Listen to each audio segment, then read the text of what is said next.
In business, we all live situations that make us lose clients, lose money, or even time. That's a problem for our business.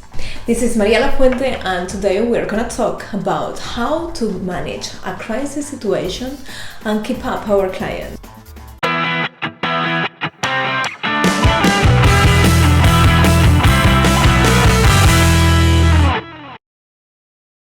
Crisis means change.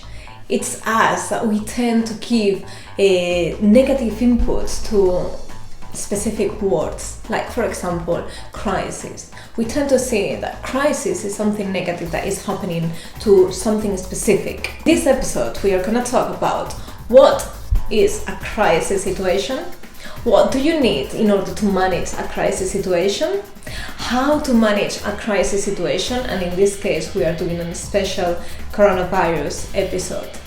And also what tools you will need in order to manage this situation.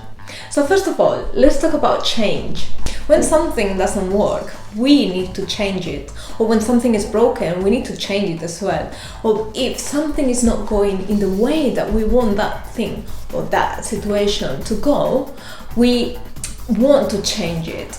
A lot of these situations don't mean that we are in a drama situation, that we are seeing the end of the world. In these situations, there is no drama, there is a crisis, and we need to face it in the way that we need to face a crisis, not a drama. If we keep that drama, what we are doing is feeding that situation with all our fears and all our anxieties.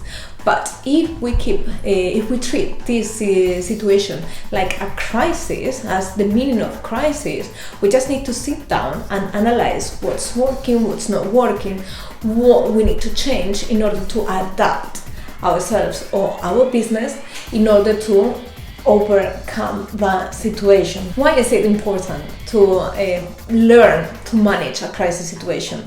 So let's be honest, when we are in business, there are a lot of situations that are out of our control. We cannot do anything in order to prevent that situation to happen. So what we need to do is we need to learn how to be prepared, how to react. We need to learn how to react to that situation. So I'm gonna give you now some examples of what situations a business can live. And they have nothing to do with marketing, for example. So imagine that you start a project, and when you are working on the project and your team is also working on the project, one of your employees decided to leave the project and leave the company. Or for example, when you have been working very hard on a project and suddenly the client decided to stop the project, and obviously to stop the payment and to stop everything. Another case scenario would be, for example, that you are working on the project, and when you give the project or the service or the product to your client, the client suddenly cannot pay for that project. So all of these are situations that are for real businesses, and that are unexpected situations that you cannot control. You don't know if your client is going to be able to pay or not. You don't know if your employee is going to work with you forever or suddenly is going to leave at some point. And in that point, because normally when the employees leave is in the most unexpected moment, and when you cannot afford your employees to leave, right? So all of these situations are unexpected, and with no doubt you can easily control and manage the situation, all of these situations without drama. However, right now we are living in situations that we didn't expect. We couldn't prevent this situation to happen, because if we know that one employee might leave, we just need to react to that, and we just need to redirect the project in a way that we can carry on working. Or if we have a client that then is not able to pay, what we need to do is have a contract that has the basis of how we are going to proceed with all the hypothetical situations. But a situation like now that we couldn't expect and we couldn't prevent anything to happen is a bit more complicated. So for example, I am talking about this coronavirus situation that is affecting thousands and thousands of businesses out there, and that they don't know what to do, because maybe these businesses either are closed right now because they cannot operate and they cannot work, and because their clients are closed, so in a cycle they cannot work either, or because these companies needed to change the way that they were working and transfer everything to a remote work, working from home, for example. So it's a situation that is making all of us evolve and change the way that we are working. There isn't a specific way to react to this type of situation, because there are a lot of different business situations right now. However, there are some ways to keep your business in a box where people, your clients, your potential clients will still remember you. Because let's remember this crisis is temporal. It's gonna go away. And when this situation goes away, we need to be there and we need to react. I want to tell you now the right steps to take for your business in order to carry on working and carry on operating. So here is a protocol that we have set up for most of our clients in order to work to have their business up and running, to keep going. Maybe the goal is not, it depends, but sometimes the goal is not to sell, or sometimes the goal is not to, okay, I'm just going to communicate some new strategies, or I'm going to communicate some new activities in the business. Sometimes what we need to do is keep going and stay there. We are going to start with a strategy of email marketing. So what we will do is we will create the main groups for our business.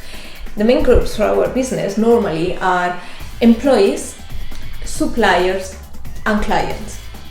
These three groups need to be very well informed about what's going on, about how we are going to work, if we are working, how we are going to offer our service or offer our products if we are doing so, and how people can contact us, how can people reach us. It's very important to set up the game rules in this case. We need to tell them exactly how we are going to do the things. And for this, the best way is to have an email marketing campaign set up where you send regular emails to these three groups, because these three groups are the main groups for your business. Then we need to keep up our communications. So our second step, apart from email marketing, is gonna be keep up our online presence. If we have an online presence, great, we just carry on, and what we need to do is keep communicating as we were doing in the email marketing. What are we doing, how we are doing it, and why we carry on doing that. If in this situation you don't have an online strategy, now is the time to create a strong online strategy that is gonna allow you to be remembered, to be in the head of your clients or your potential clients. In this situation, it's very likely that we might need to redesign the way that our business is working, because I know that most of you, or not most of you, that a lot of businesses have the problem of, okay, this is the service that I am doing, and right now my business is closed and I cannot carry on doing this business. Right, for all of these businesses that they cannot transfer easily their business model into an online business model, what they need to do is they need to think exactly what they can offer to their potential clients or to their clients, what problems their clients have, and what their business can offer to them in order to sort out these problems.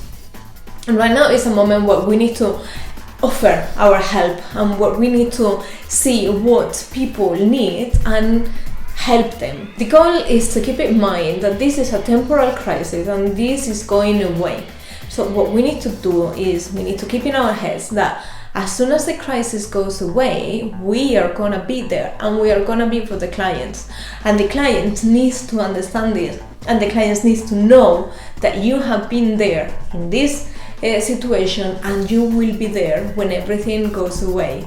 In order to manage this situation for your business, you will need to have an email marketing tool, you will need to set up a social media strategy, You will need to set up also a social media calendar to have everything well organized, and also it would be helpful to have a social media schedule software. So you can download some templates for free in our website. I will leave you the link in the blog, and then you can start working on this situation. I hope this information is useful for you and for your business, and if you have any questions, please do not hesitate to contact me on the website or on social media, or you can even leave a comment here, and we can see how we can help your business in order to overcome this situation.